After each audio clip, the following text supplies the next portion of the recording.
Before we begin the story, let us know where you're watching from by leaving a comment below. If you enjoy this video, don't forget to like and subscribe. Have a wonderful day. Enjoy the story, everyone. The cold wind of Willow Creek whispered through the cracked windows of a small, aging house on Cedar Lane. Inside, Sarah Bennett moved in quiet routine, clearing dishes, folding clothes, brushing crumbs from the chipped kitchen table. She was only 19, but her movements carried the exhaustion of someone who had lived decades too long under someone else's roof. After losing her parents in a tragic car accident at 16, Sarah had gone to live with her mother's brother, Uncle Thomas, and his wife, Margaret.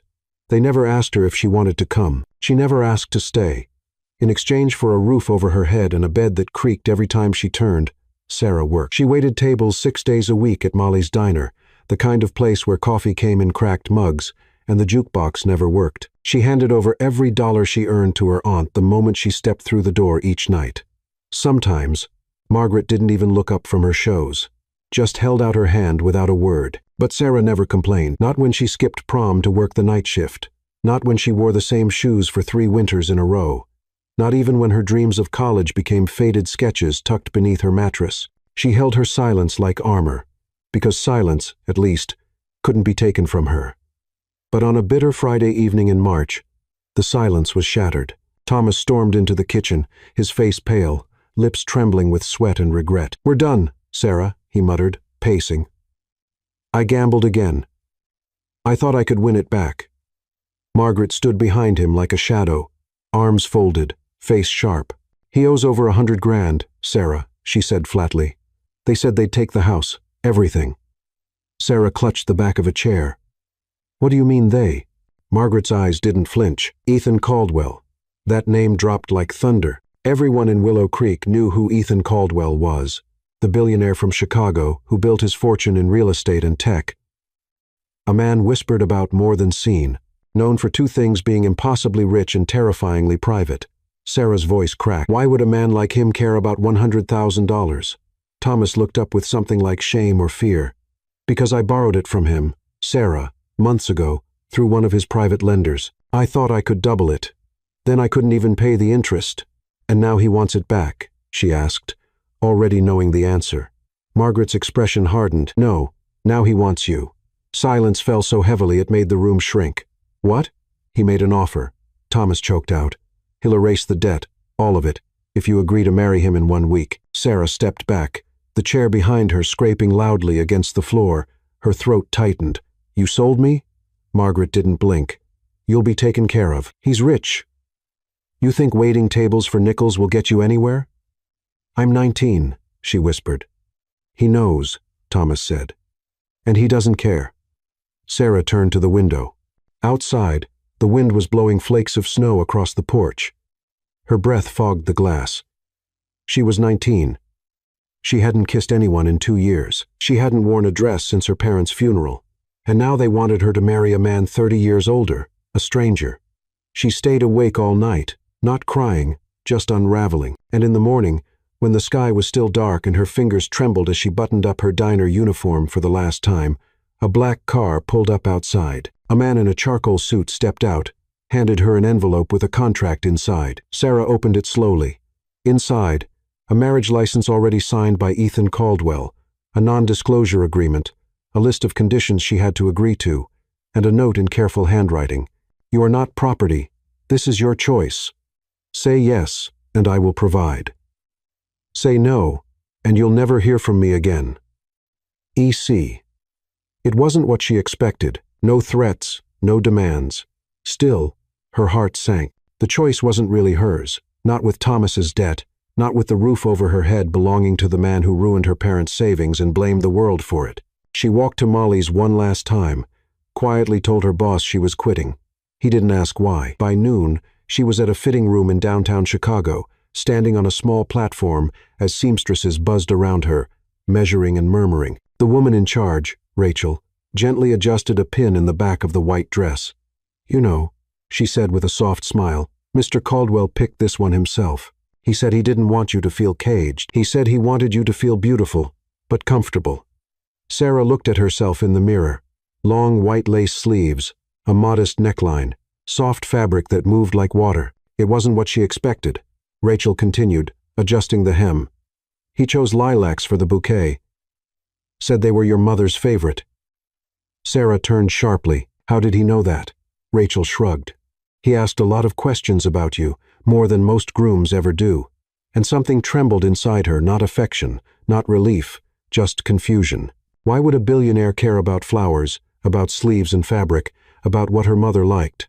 The ceremony was set for 3 days later in a small, private chapel at the edge of the city. No guests, no cameras, just the bride, the groom, and the impossible silence between them. When Ethan Caldwell finally stood before her, dressed in a simple black suit, no ring of gold, no smile of conquest, only tired eyes and a calm voice, Sarah didn't flinch.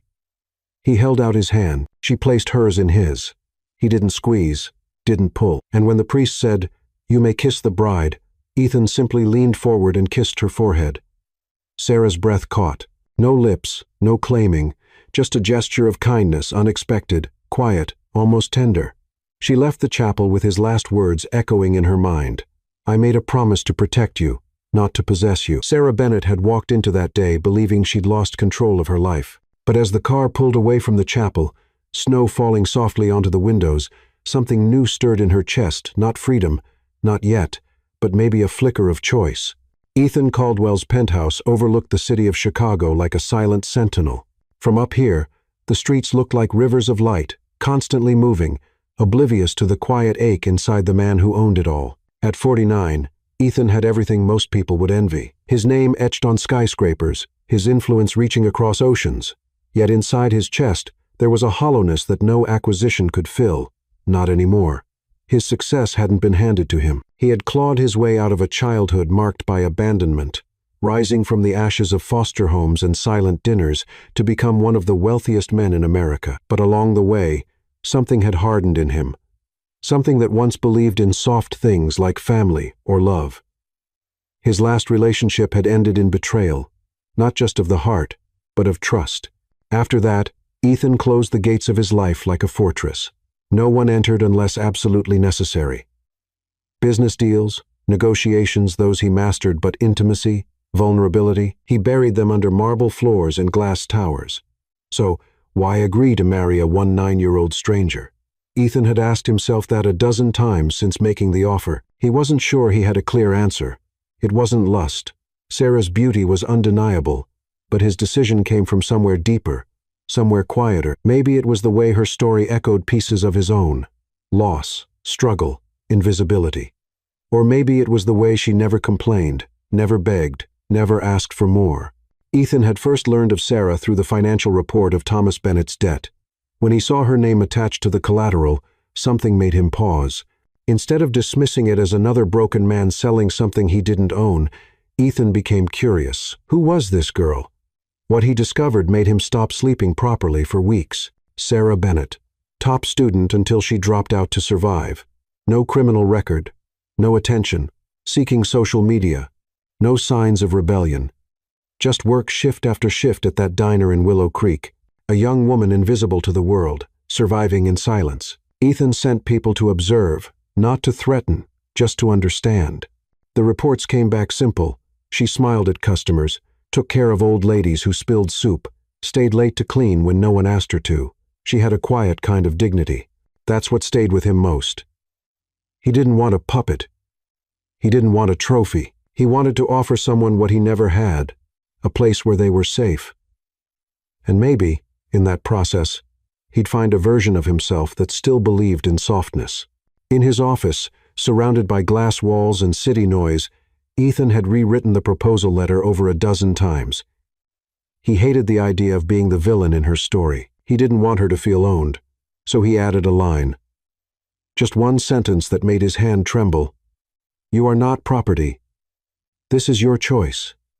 It was all he could offer, and when her acceptance arrived, wordless but signed, he felt something twist inside him, not victory, gratitude, and fear. He didn't know how to hold something as delicate as trust anymore. He only knew how to guard it. When he met her for the first time at the chapel, she was, as he imagined, pale, quiet, unsure. But her eyes were something else, not hollow, not broken. They burned, even through fear. He wanted to reach for her then, not to touch, but to shield. And when he kissed her forehead instead of her lips, it wasn't strategy. It was instinct. Back in his penthouse after the wedding, Ethan didn't sleep. He stood at the edge of his floor-to-ceiling windows, looking out at the city as snow began to fall, dusting the world in quiet. Sarah was somewhere in the guest room he'd prepared. He hadn't followed. He hadn't even knocked. He just let her go. It had taken every ounce of restraint in him to watch her walk away that night, not because he wanted her body, but because he didn't know if she'd ever trust his silence. He'd hired Rachel, the stylist, not for appearances, but because Rachel knew how to make women feel safe in fabric. He asked for lilacs because they reminded him of his mother, not the one who abandoned him, but the foster mother who once planted them outside a cracked window in a run-down home in Kansas. She had called them flowers of grace. He wanted Sarah to feel grace again. Over the next few days, Ethan kept his distance, but he noticed everything. The way she moved through his home, cautious but never defeated. The way she cleaned up after herself without being asked. The way she read quietly by the fire, as if trying to disappear into pages. Sometimes, he wanted to say something about the way she bit her lower lip when thinking, or how she tilted her head slightly to the left when confused. But he didn't, not yet. Instead, he ordered her favorite tea, chamomile, and mint. He left books by her door, ones about strong women in history. He adjusted the thermostat so the floor was always warm in the morning when she walked barefoot. None of it was grand. But Ethan knew what it was like to feel invisible. He was determined not to let her feel that way, not in his home, not in his presence. He didn't know where it would lead. He only knew this. For the first time in years, he didn't feel like a man standing alone in a glass tower. He felt like someone building something fragile, something honest. And maybe, just maybe, he was beginning to hope again. The sound of fabric rustling, steam rising from irons, and the quiet hum of voices filled the bridal suite in downtown Chicago. Sarah stood barefoot on a low platform, surrounded by soft light filtering through cream-colored curtains. The dress clung delicately to her body, not tight, not imposing, but embracing her form with a strange kind of reverence. It was the second time in her life that someone had dressed her for something that mattered. The first had been her mother, years ago, helping her into a white dress for a school recital. Her mother had whispered, "You're not here to impress, you're here to be seen."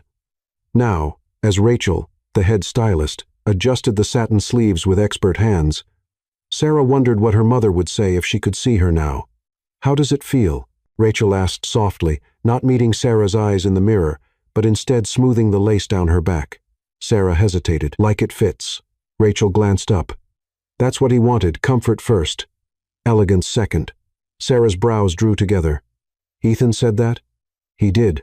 Rachel smiled, without pity. He was specific. No corsets. Nothing too tight. She should feel like she can breathe, he said. Sarah looked down at her hands resting in her lap. The thought of Ethan choosing softness over spectacle unsettled her.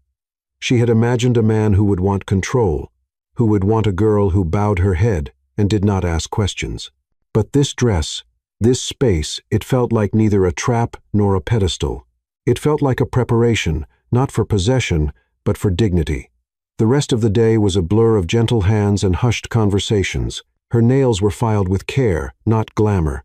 Her hair was pinned with lilac blossoms, real ones, fresh and fragrant, not artificial imitations. Someone whispered they had been delivered that morning, specially ordered from a greenhouse in upstate Illinois.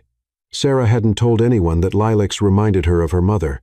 And yet, Ethan somehow knew. Each time someone mentioned him, they spoke with an odd softness, not fear, not admiration, something in between, as if he were a man made of contradictions, cold steel on the outside, but carrying warm ashes of something once tender.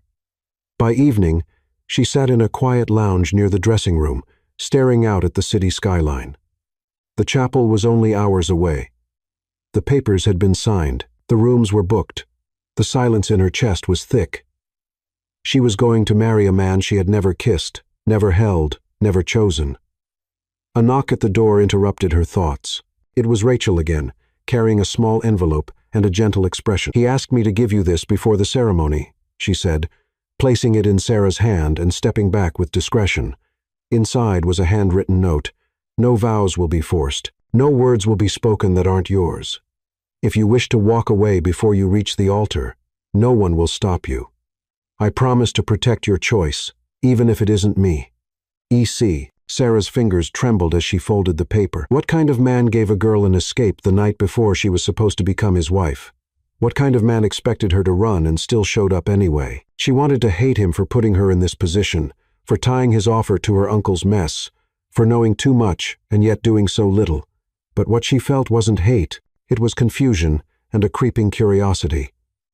She rose from the lounge and returned to the dressing room. Rachel helped her step into the final layer, a sheer veil that brushed the small of her back. As the stylists packed up and silence returned, Sarah turned toward the mirror and faced the woman staring back at her. She didn't look like a prisoner. She didn't look like a sacrifice. She looked like someone stepping into something unknown, carrying both fear and fire. The car that picked her up wasn't a limousine, but a Blacktown car, quiet, elegant.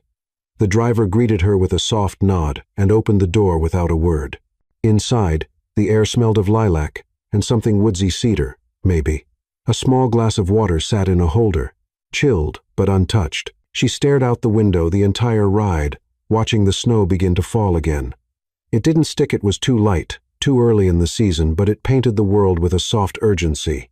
Her thoughts drifted again to Ethan Caldwell, the man who hadn't met her yet, but had chosen a dress that let her breathe, flowers that whispered of her childhood, and words that gave her the option to leave. Was this all manipulation or mercy?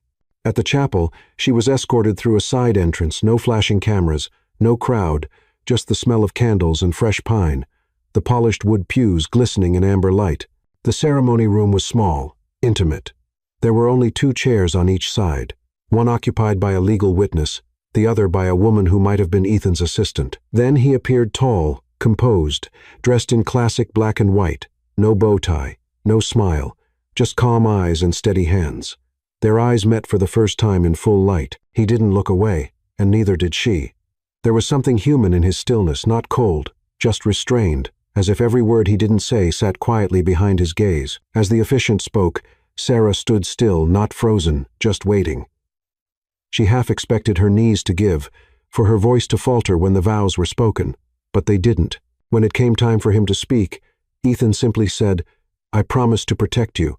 I promise to respect your silences and your words, and I promise never to touch you unless you choose to be touched." The room was silent, not even the candles flickered, and when the time came to seal it all with a kiss, he didn't lean toward her lips. He pressed his lips gently against her forehead, warm, still, respectful. Sarah blinked slowly, stunned by the simple gesture. It was the first time in months that she hadn't felt taken. It was the first time in years she'd felt seen. As they exited the chapel, the city lights reflecting off the snow and the car waiting to carry them into something unknown, Sarah turned to glance at him beside her. Ethan didn't speak. He only opened the door, waited for her to step in, and sat beside her without assumption, no touch, no demand, only presence. And for the first time, Sarah felt a crack in her certainty, because this wasn't how she expected to feel at the edge of something irreversible. And what would happen if she let herself believe that maybe, just maybe, he wasn't the enemy? The soft hum of the city faded behind them as the car slid through the night, carrying them toward the unknown. Sarah sat beside Ethan in silence, her hands clasped in her lap, veil slightly askew, heart still caught in the echo of a gesture she hadn't expected. His kiss on her forehead, not possessive, not ceremonial, just real. He didn't look at her often during the ride, but when he did, his gaze was steady, not probing, just present. It was the kind of attention that asked nothing in return, and yet, somehow, it made her breath catch in her throat. When they reached the building, she assumed it would be a mansion, a cold, hollow display of power. But instead, the elevator took them to the top floor of a high-rise with floor-to-ceiling windows and warm wooden floors. It wasn't gold and crystal. It was quiet, tasteful, human. "This is home," Ethan said, his voice deep but gentle. "It's where you'll be safe." Sarah stepped inside, her heels clicking softly on the polished floor. The room smelled faintly of cedar and lavender. A fire crackled in the living area, casting shadows that danced along the walls. A piano rested near the far end, untouched, yet somehow familiar, like it had stories it hadn't told in years. She didn't speak. She didn't know how. Ethan moved slowly, never stepping too close. "There's no ceremony here," he said. "No expectations." He handed her a small remote. "This controls everything: lights, blinds, music, temperature. Your comfort is yours." Then he nodded toward a hallway. "There are 2 bedrooms. Yours is on the left. If you ever want company, you know where I am." Sarah blinked. He was giving her space, boundaries. She didn't know whether to feel relieved or strangely unsettled, not because he crossed a line, but because he hadn't. She looked down at her dress, suddenly aware of how much it weighed, not just the fabric, but what it symbolized. A beginning she didn't choose, a bond she didn't fully understand.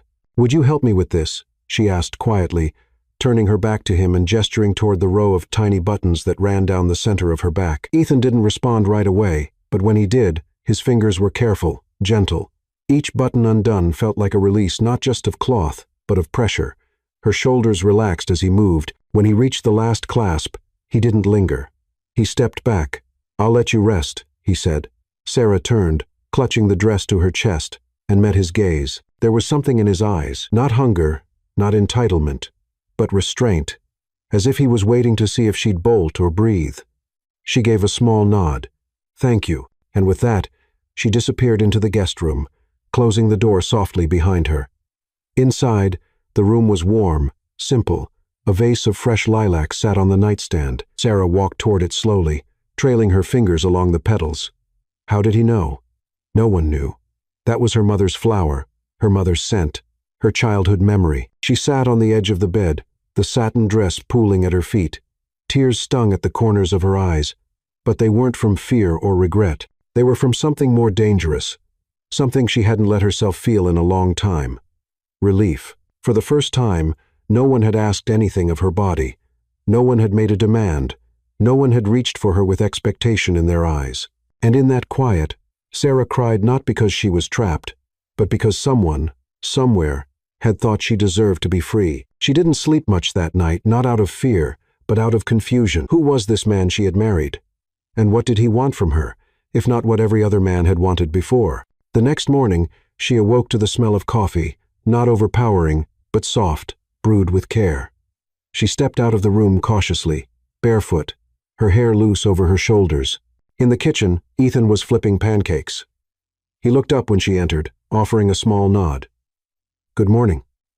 Sarah blinked. "You cook?" He chuckled. A quiet sound. "Sometimes. I figured you might not want to eat breakfast in a hotel lobby." She sat at the bar slowly, watching him work. His sleeves were rolled up, forearms dusted with flour. He moved with the precision of a man who'd made peace with silence, no talking just to fill the air. "I used to cook with my mom," he said after a pause, "before I went into the system." Sarah tilted her head. "Foster care?" He nodded. "Until I aged out." She didn't ask more, but the weight of those words lingered in the room like steam. He slid a plate toward her. Pancakes, golden and steaming, a touch of cinnamon. A mug of chamomile tea on the side. She smiled before she realized it. "You remembered." His eyes softened just slightly. "Lilacs, chamomile. You think I wasn't paying attention, but I was." Sarah took a bite, and something in her chest loosened. She hadn't eaten pancakes made for her since her parents died. The morning passed in quiet conversation, nothing deep. Books, music, the view, but it was real, not forced. And when Ethan offered to show her the library, yes, he had one, she followed. The room was cozy, not grand. Floor-to-ceiling shelves, a reading nook by the window, one entire wall filled with biographies of unsung heroes. He picked up a book on women who'd changed history. "I thought you might like this," he said. "It reminded me of you."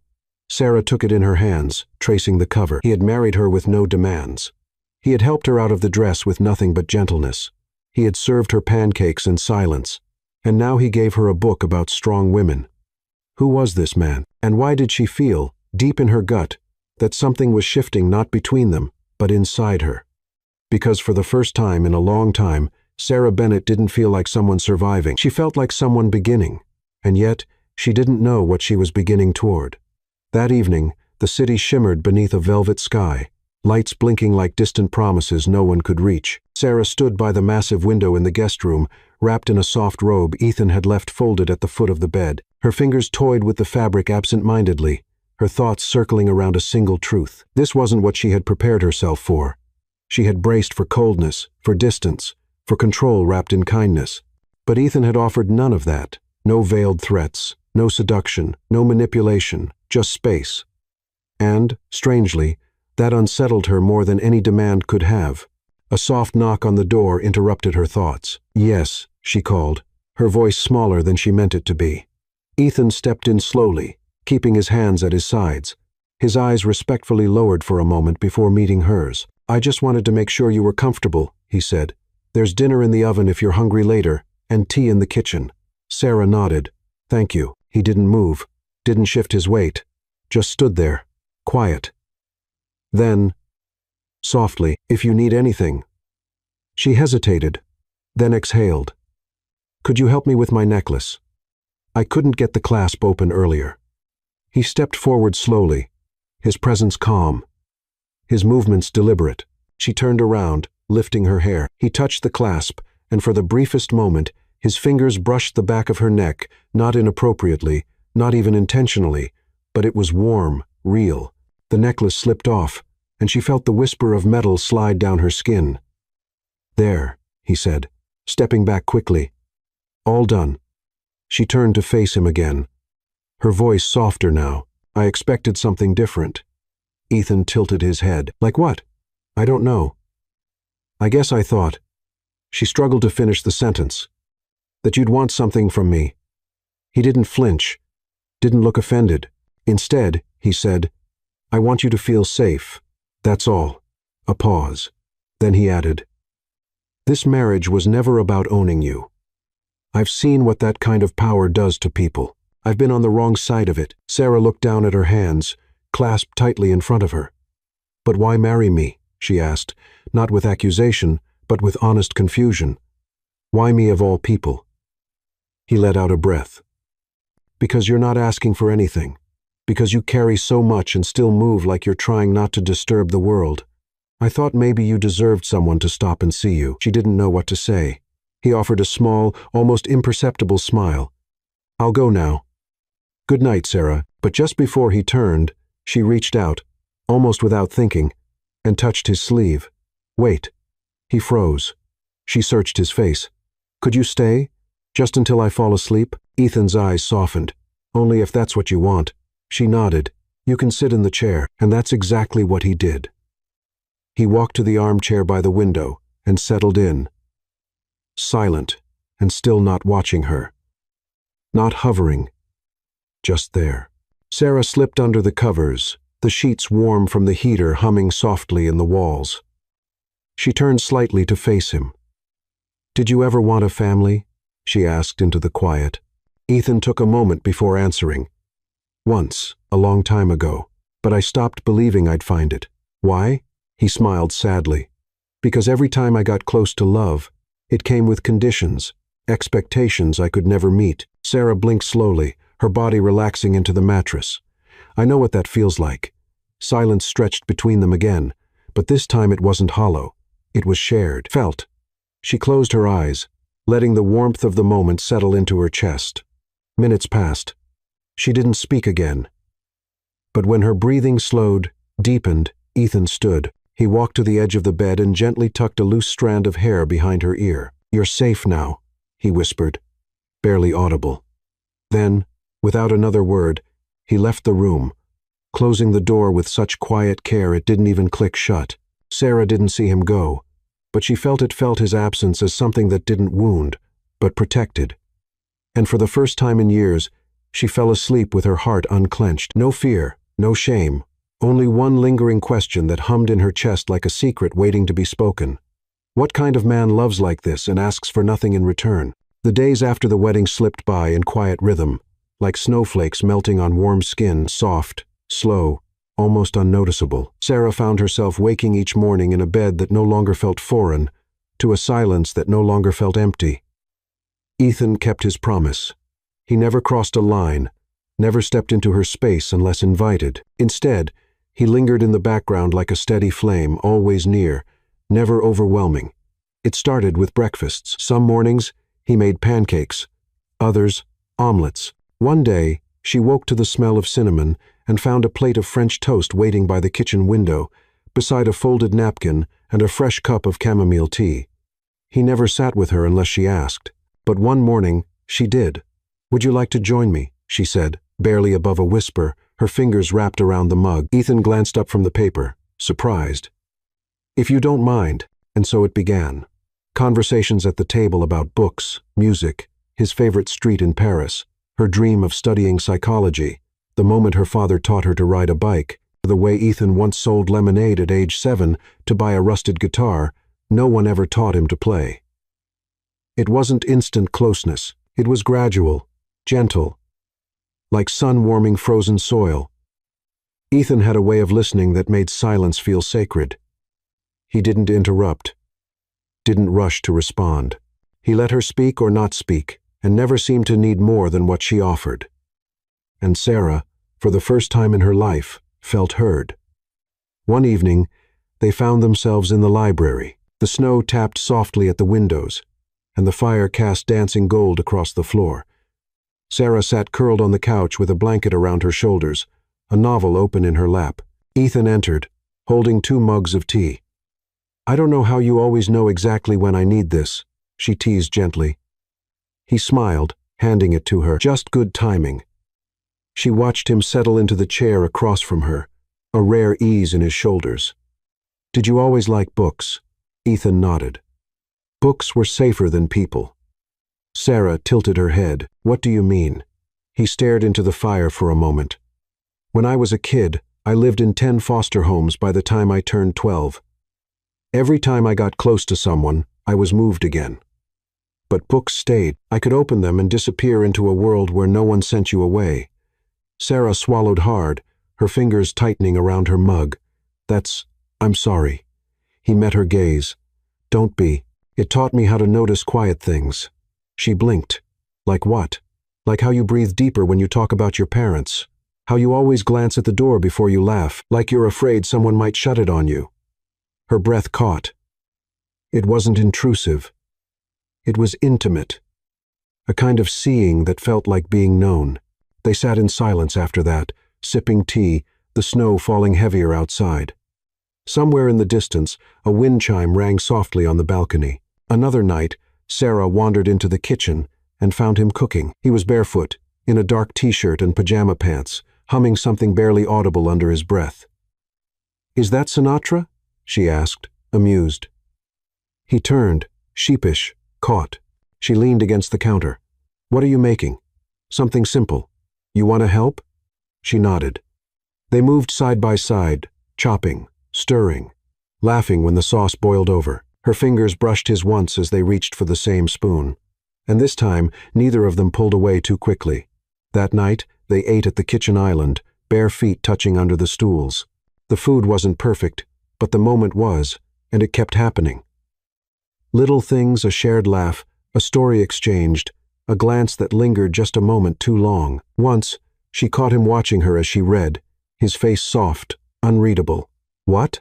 she asked. He shook his head. "You just look peaceful when you read." Sarah smiled faintly. "That's because I am." "Another evening," he asked. "What would you be doing right now if you weren't here?"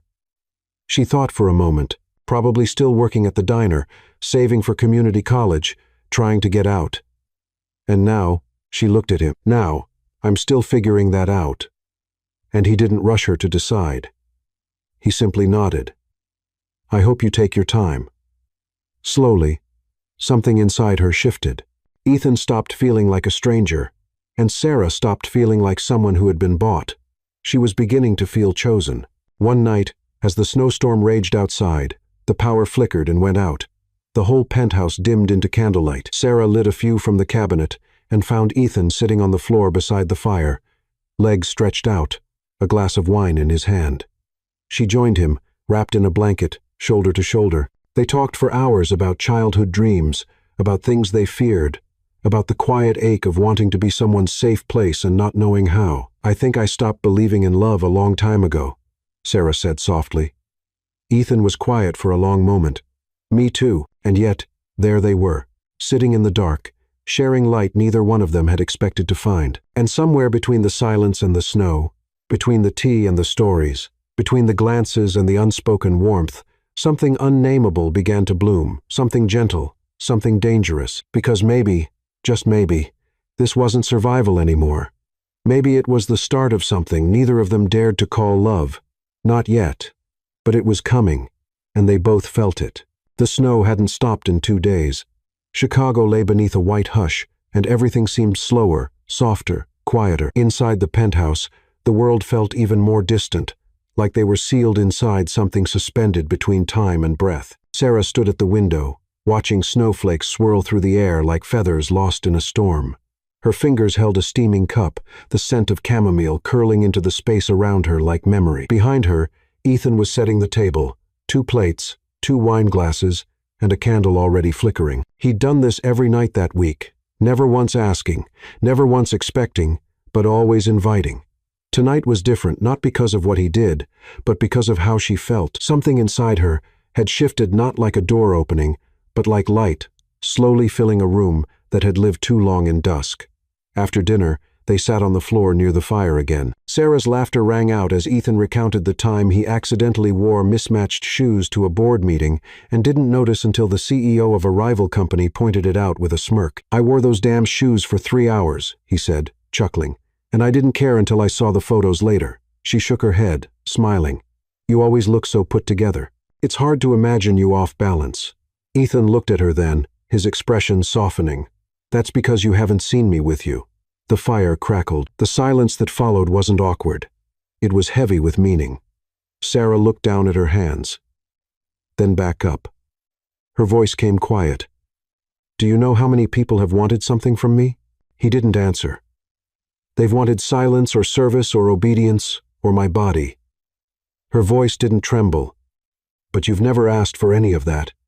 He didn't interrupt. She leaned closer, just slightly, her eyes searching his face. "You've never tried to take anything, but somehow you've given me everything I didn't know I needed."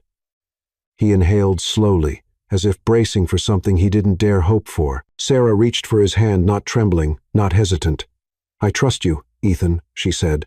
He blinked, visibly moved. "You don't have to say anything." She added quickly, "I'm not expecting a declaration. I just wanted you to know." He nodded, his voice low. "Sarah, I've been waiting for you to feel safe. That's all I've wanted." Her thumb brushed over his knuckles. "I do." The moment stretched between them, warm, fragile, electric. Sarah leaned in first, not out of duty, not out of pressure, but because something inside her knew. This was the moment when her past stopped defining her. Their lips met softly, reverently. It wasn't hunger. It wasn't conquest. It was connection, the kind that didn't just touch skin, but rewrote something deeper. He paused, pulling back ever so slightly, eyes searching hers. "Are you sure?" he whispered. She smiled, tears stinging the edges of her vision. "I've never been more sure of anything." He kissed her again, slower this time. And when he lifted her into his arms and carried her to his room, no longer guest, but shared space, it wasn't ceremony. It was surrender, not of power, but of fear. The room was dim, the sheets cool against her skin, the only sound their shared breath. He undressed her as if memorizing a sacred text, never rushing, never assuming. And when she trembled, it wasn't from fear, but from the enormity of being wanted not for what she could offer, but for who she was. He kissed the scar beneath her collarbone that she never told anyone about. He held her, as if his arms had always been meant to carry that weight. Their bodies moved together not like strangers, but like two people rediscovering what tenderness felt like after too long without it. And when it was over and their heartbeats slowed in sync, Ethan didn't speak. He only held her closer, pressing his forehead to hers. Sarah whispered into the quiet, "I was afraid I wouldn't feel anything." And now, she paused, her voice a breath. "Now I feel everything." Ethan exhaled, as if those words healed something in him too. They lay there in the dark, limbs tangled, silence settling like snow over rooftops. Outside, the storm softened. Inside, something far more dangerous began to bloom, something permanent. But Sarah didn't try to name it. Not yet. She only held on tighter, knowing, deep in her chest, this was no longer survival.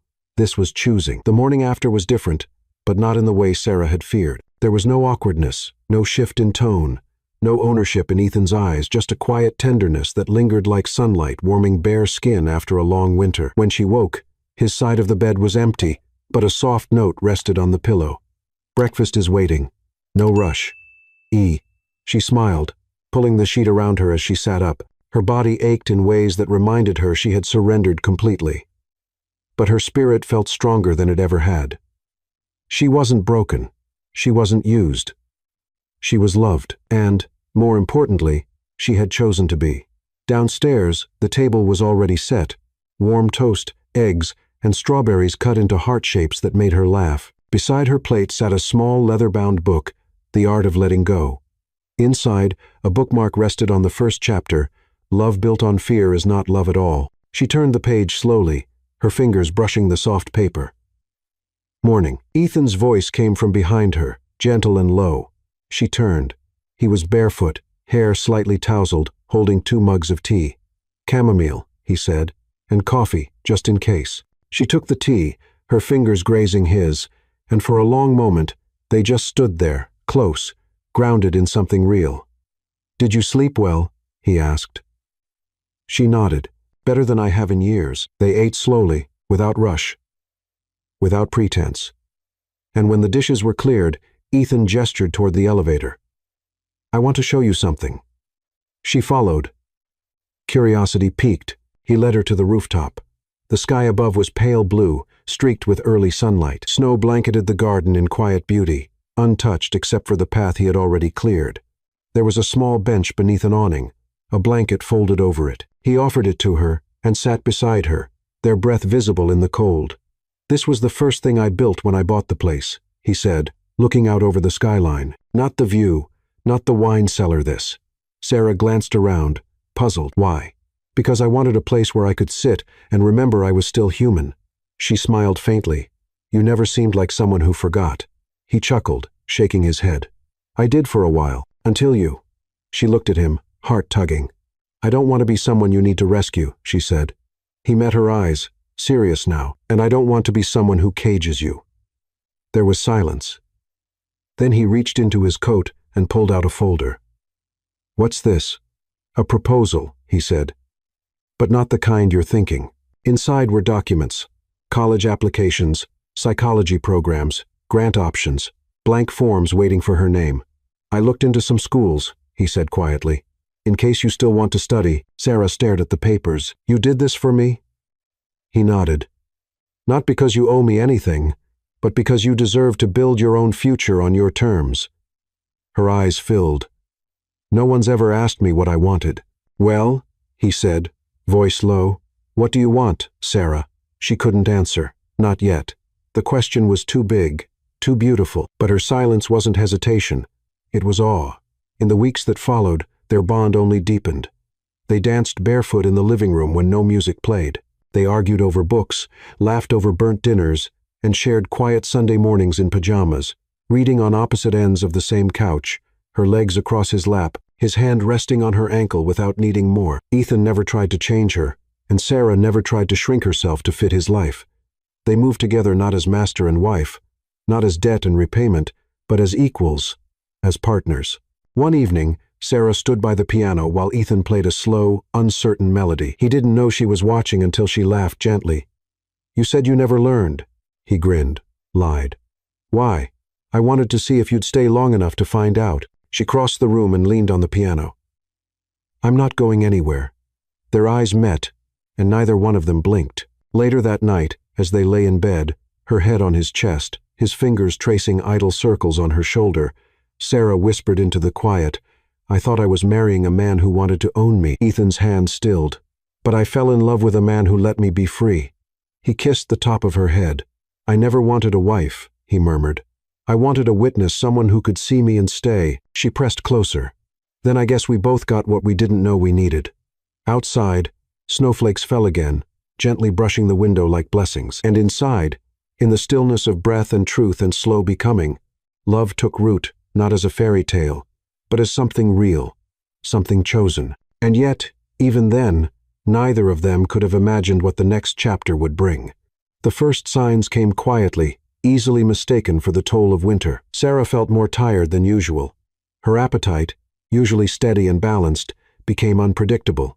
Certain smells, cinnamon, eggs, even Ethan's cologne turned her stomach without warning. At first, she said nothing. She thought it might be the stress of adjusting to a new life or the lingering tension of years lived in survival mode.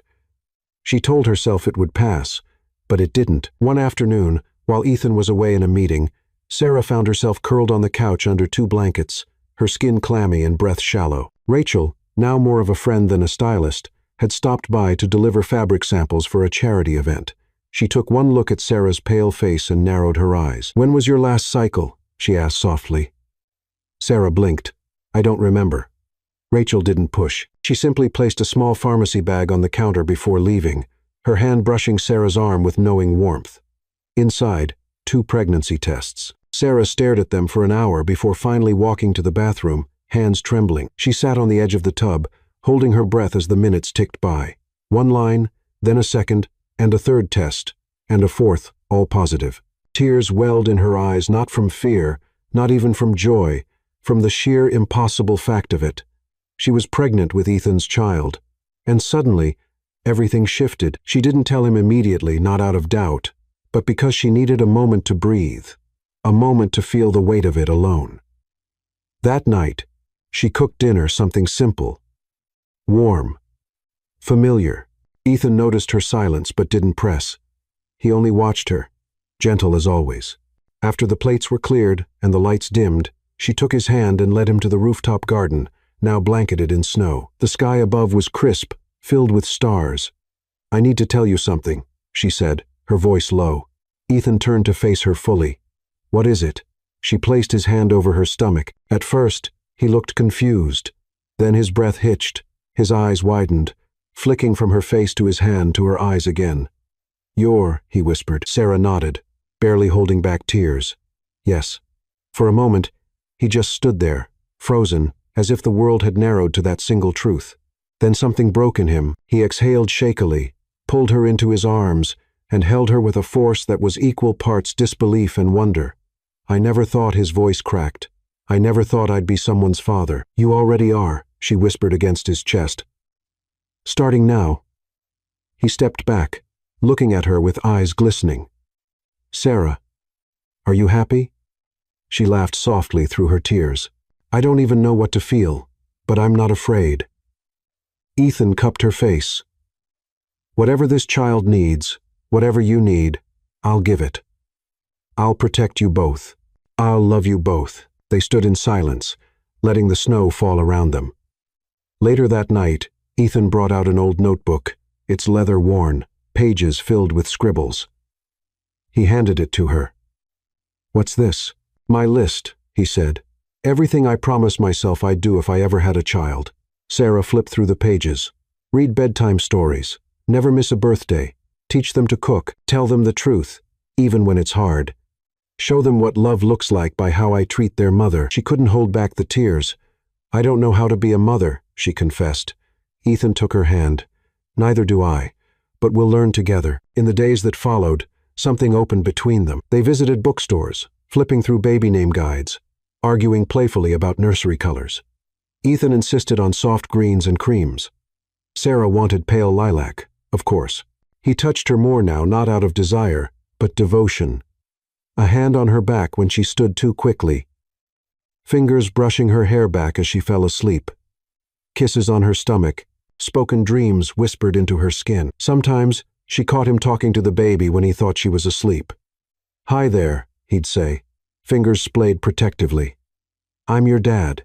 I've never done this before, but I promise I'm going to give you everything I never had." They began to dream aloud of school runs, birthday cakes, laughing in the kitchen, late-night talks when the baby was old enough to ask big questions. And one night, as they sat on the couch, her head in his lap, Sarah whispered, "Do you think we were meant to be a family?" Ethan didn't answer right away. Then he said, "I think we were meant to be healing, and from that, we became family."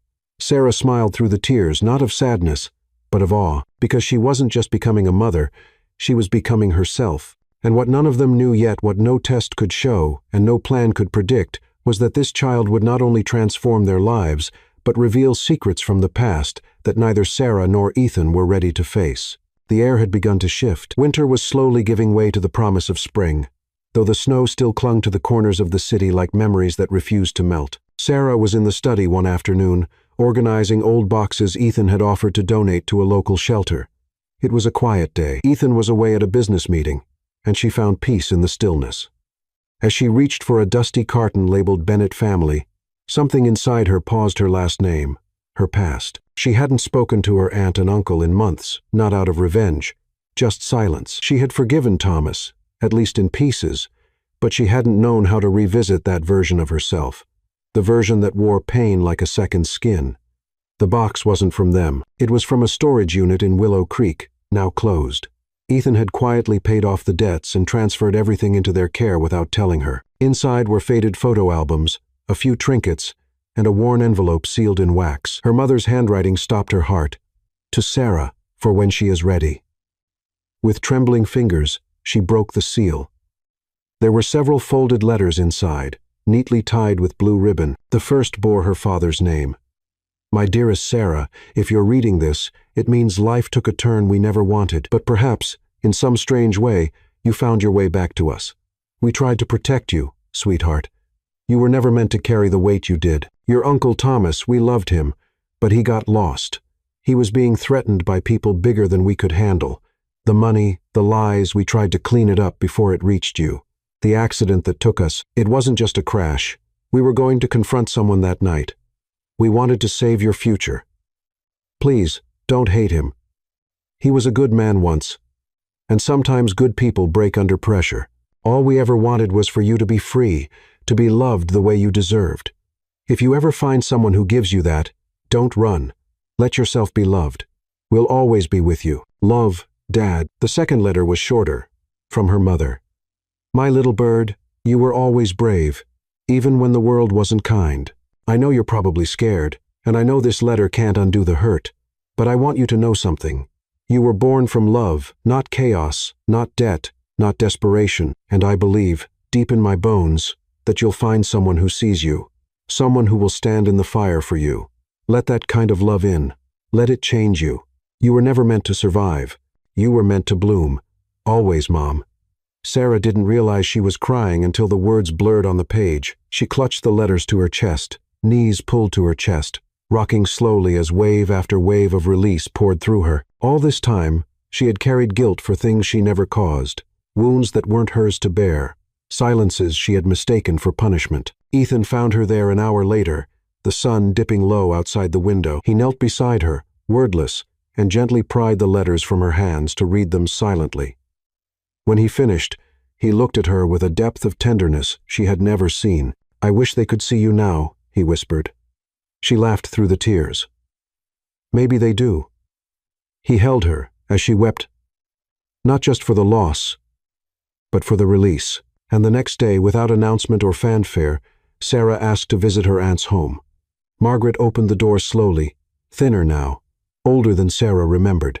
The house smelled the same lavender soap and coffee, but the energy had shifted. I didn't think I'd ever see you again, Margaret said. I didn't come to reopen wounds, Sarah replied gently, just to close a few. They sat at the kitchen table, the same one where Sarah had once counted tips, where her dreams had sat folded beneath bills and silence. Margaret poured tea, her hands trembling. He died 2 weeks ago, she said quietly. Sarah blinked. Thomas? Margaret nodded. His heart. He didn't tell me how bad it was.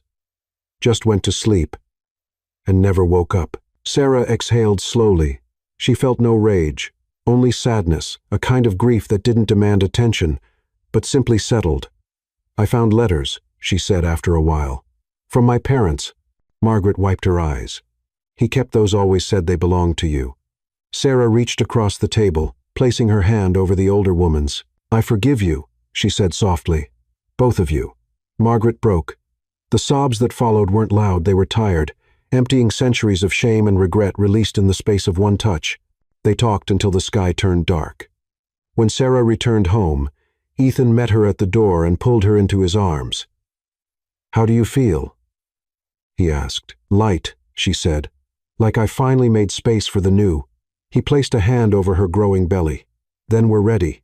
Sarah leaned into his chest, closing her eyes. She had walked through fire, but now, finally, she was ready for life. And just beneath her ribs, something fluttered a first kick, a new beginning, a promise of what was yet to come. The snow returned the day Sarah went into labor, not the soft, dreamy flakes of early winter, but a thick white curtain that blanketed the streets and silenced the city. Ethan had been on the phone with a board member when he heard her call his name from upstairs, sharp, breathless, urgent. He was running before he realized it. She stood in the doorway of their bedroom, hands on the small of her back, eyes wide. "It's time," she whispered, pain tightening her features. Ethan didn't panic. He'd prepared. The bag was ready, the route to the hospital mapped out, even a backup driver on standby in case the storm worsened. But nothing could have prepared him for the sound of her breathing in the car, sharp, rhythmic, desperate, or the way her fingers dug into his hand with every contraction, or the moment she turned to him between waves of pain and said, "Don't let go." "I won't," he promised, and he didn't. The hospital room was warm and bright, but to Ethan, it felt like standing on the edge of something holy. Nurses moved around them with quiet urgency. Machines beeped. The world blurred into the steady rhythm of Sarah's breath and the tightening of her grip. Time lost meaning. 3 hours, 6, 11. The pain etched itself into Sarah's face, but she didn't break. She clenched her jaw, whispered through tears, cursed under her breath, and kept going. At one point, she looked at Ethan and said, "I can't do this." He leaned close, his forehead touching hers. "You are doing it, and I've never seen anything braver." And then, when the room shifted into a blur of movement and voices, when the nurses told her it was time to push, Sarah closed her eyes and surrendered. Ethan never looked away, not when she screamed, not when the blood came, not when her body arched with a pain deeper than language. He held her hand the entire time, whispering, "You're almost there," again and again, until it became a chant, a vow, a lifeline. And then, a cry, small, sharp, brand new. Sarah collapsed back into the bed, tears streaming down her face, her chest heaving, and Ethan stood frozen. The doctor placed a tiny, wriggling boy onto Sarah's chest, and for a moment, time didn't just stop, it dissolved. Their son, pink cheeks, a dusting of dark hair, eyes tightly shut.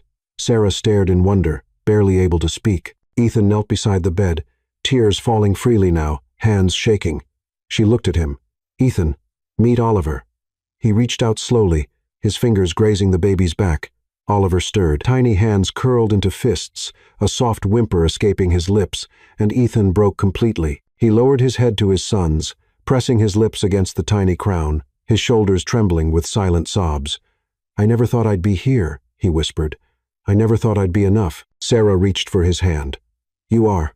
He looked at her, eyes raw. "How can I thank you for this?" She smiled through tears. "Just love him every day.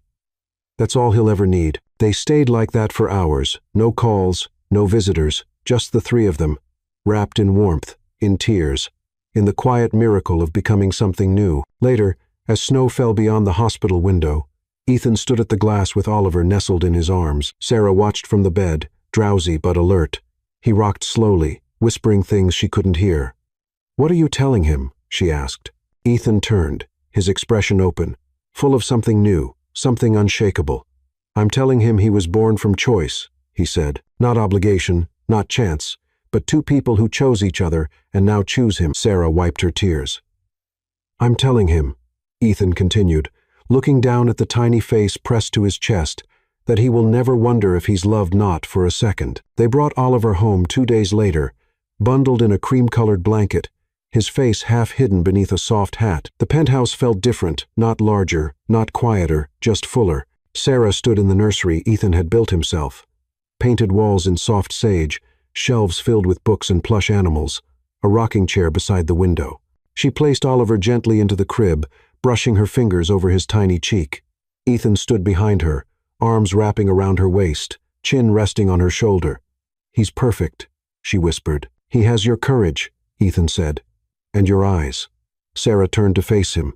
"And he has your heart." Ethan smiled, his eyes still misted.